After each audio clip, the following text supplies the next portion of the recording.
তো আজি ইয়াৰ পৰা 2 পিস সেল কৰিলো। তো দাদা এজনে আহিছে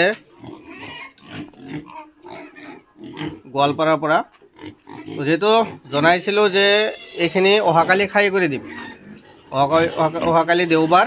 তো ডাক্তৰ মাতিছো, আহিব খাই কৰি দিম। তো খাই কৰিলে কি হ'ব, আৰু মোটামুটি 15 পৰা 20 দিন ৰখিব লাগিব, মানে এইটো ঘাওটো ঠিক হ'বলৈ। তাৰপিছতে মানে বিক্ৰী কৰা হ'ব। সেইকাৰণে দাদা এজনে আজি আহিছে, আজি আহি লৈ গ'ল ইয়াৰ পৰা 2 পিস মেল লৈছে। মেল লৈ মানে ঘৰত গৈ মানে খাই কৰিব, তো নিজে খাই কৰিব ঘৰত গৈ। সেইকাৰণে 2 পিস লৈ গ'ল। আৰু 2 পিস এইটো দাম লৈছে 2 পিসত 14,000। চাওক, বৰ্তমান কোনোবা এটা 25 কেজি 28 কেজি এনেকুৱা আহি গৈছে, মানে 20 কেজি সাইজৰ আছে বা তাতকৈ সৰু আছে। মানে যেহেতু 6জনী গাহৰিৰ পোৱালি আছে বৰ্তমান।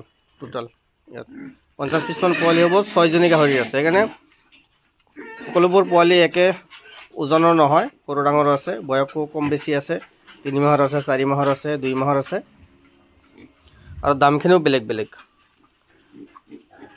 তো ইয়াৰ সাইজটো চাওক, কোনোবা এটা 20 কেজি 25 কেজি, কোনোবা এটা 28 কেজিলৈকে আহি যাব। ইফালেও আছে বহুত, আৰু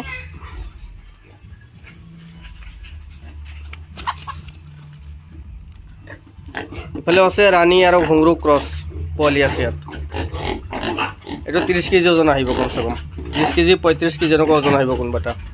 এইটো বয়স লৈ ওজন লৈ তো দামটো হয়, মানে অলপ ডাঙৰ সাইজ হ'লে দামবিলাক বেছি হ'ব। তো যদি কাৰোবাক লাগে আগতীয়াকৈ জনাব পাৰে। আজিৰ ভিতৰত যদি কোনোবাই ল'ব বিচাৰে, সেইখিনি আমি আৰু খাহী নকৰোঁ। আৰু যদি খাহী কৰাকৈ লাগে তেতিয়াহ'লে আৰু 15 দিন পিছত ল'ব লাগিব, আৰু 15 দিন পিছত আৰু দামবিলাক বাঢ়ি যাব। এই কোৱালিটিবিলাক চাওক। আৰু 2 মাহৰো পোৱালি আছে ইয়াত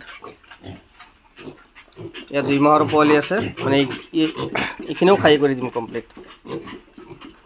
তাক চাওক, পোৱালি গোটেই পোৱালি।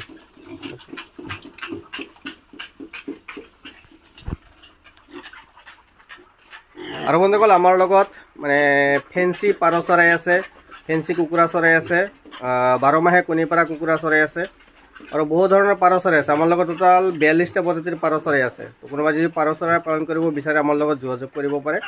পাৰ চৰাইটো অল অসম ডেলিভাৰী দিয়াৰ সুবিধা আছে, মানে 1 যোৰ ল'লে 2 যোৰ ল'লেও ডেলিভাৰী দিয়াৰ সুবিধা আছে। বৰ্তমান অল অসম ডেলিভাৰী হৈ যাব।